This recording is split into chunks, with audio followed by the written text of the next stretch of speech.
ماہ رمضان ہم پر پتہ ہے کتنی بڑی مہربانی کی گئی ہے، ثواب بڑھا دیا۔ کتنا ثواب بڑھا؟ حدیثوں میں مضمون ملتا ہے کہ رمضان میں نفل کا ثواب فرض کے برابر، فرض کا ثواب 70 گنا کر دیا جاتا ہے۔ رمضان میں روزہ دار کا سونا بھی عبادت ہے۔ رمضان میں روزہ دار کے منہ سے افطار سے پہلے جو بو آتی ہے وہ اللہ کے نزدیک مشک کی خوشبو سے زیادہ بہتر ہے۔ رمضان کی پہلی رات جب آتی ہے اللہ اس امت پر نظر رحمت فرماتا ہے، اور اللہ جس پر نظر رحمت فرمائے اسے کبھی عذاب نہ دے گا۔ رمضان میں روزانہ افطار کے وقت 10 لاکھ گناہگار جہنم سے آزاد کر دیے جاتے ہیں۔ کیسے پیکج ہے؟ اچھا، رمضان میں جب جمعے کا دن آتا ہے، یعنی جمعرات کی مغرب سے جمعہ کی مغرب تک ہر گھڑی 10 لاکھ بخشے جاتے ہیں۔ تو وارے نہیں آ رہے ہیں نا ساری زندگی میں، اور آپ دعا کرتے ہیں یا اللہ ہماری پکار سن لے، ہماری دعا سن لے۔ رمضان کی راتوں میں فرشتہ آواز لگاتا ہے کوئی مانگنے والا کہ اس کی دعا قبول کر لی جائے، ہے کوئی توبہ کا طلبگار اس کی توبہ قبول کی جائے۔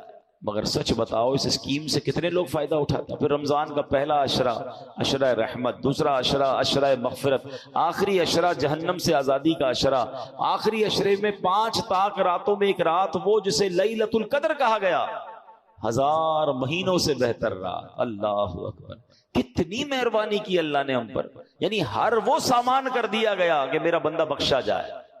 مگر سچ بتاؤ جو اس میں بھی نہ بخشا گیا، جو اس میں بھی غفلت کر لے تو اس کا کیا بنے گا؟ نہیں، پلیز اس آفر کو ضائع مت کرنا۔ دیکھیں ہمیں نہیں پتا پھر رمضان ملے نہ ملے۔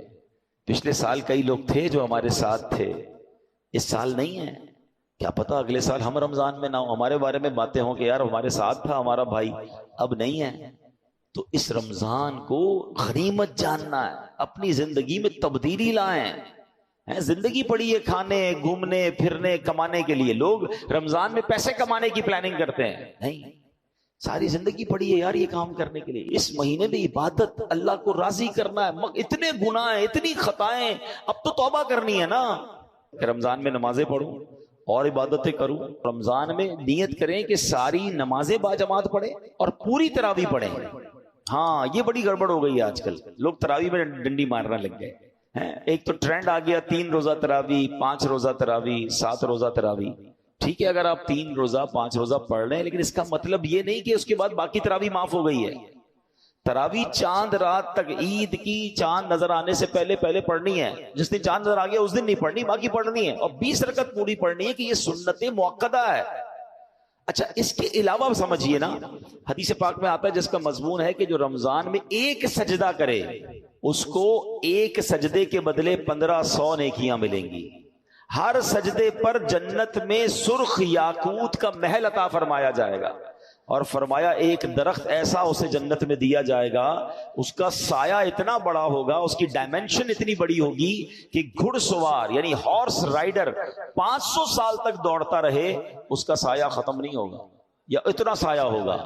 اب مجھے بتاؤ یہ ہر سجدے پر انعام، مبارک ہونے جو پوری تراویح پڑھتے ہیں۔ 20 تراویح پڑھیں تو کتنے سجدے ہو گئے؟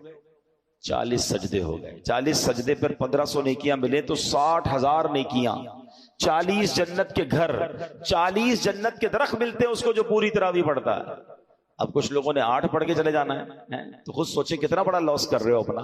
جو پڑھتے ہی نہیں وہ خود سوچے میں کتنا، بلکہ میں تو کہتا ہوں صرف تراویح کیوں، تہجد پڑھنا رمضان میں آسان ہو جاتا ہے۔ بندہ جو ہے وہ سحری میں تو اٹھتا ہی ہے، تو 2 رکعت تہجد پڑھ لے، 4 رکعت پڑھ لے، 12 رکعت تک پڑھی جا سکتی ہے۔ اللہ بس توفیق دے، ذہن مل جائے۔ اور سحری کے وقت دعا کرنا یہ خاص دعا کی قبولیت کا وقت ہے۔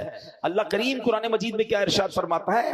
وَبِالْأَسْحَارِ هُمْ يَسْتَغْفِرُونَ، اور رات کے آخری پہروں میں بخشش مانگتے ہیں۔ یہ نیک لوگوں کا وصف قرآن میں بیان کیا۔ سحری میں اٹھیں، ایک تسبیح استغفار کی بھی پڑھ لیں، استغفر اللہ استغفر اللہ استغفر، دعا کریں، اور پھر سحری کر لیں۔ 10 منٹ پہلے اٹھ جائیں نا۔ یعنی ایک سجدے پر اگر مجھے ایک جنت کا گھر مل رہا ہے، جنت کا درخت مل رہا ہے، 1500 نیکیاں مل رہی، تو کیوں سستی کرنی ہے؟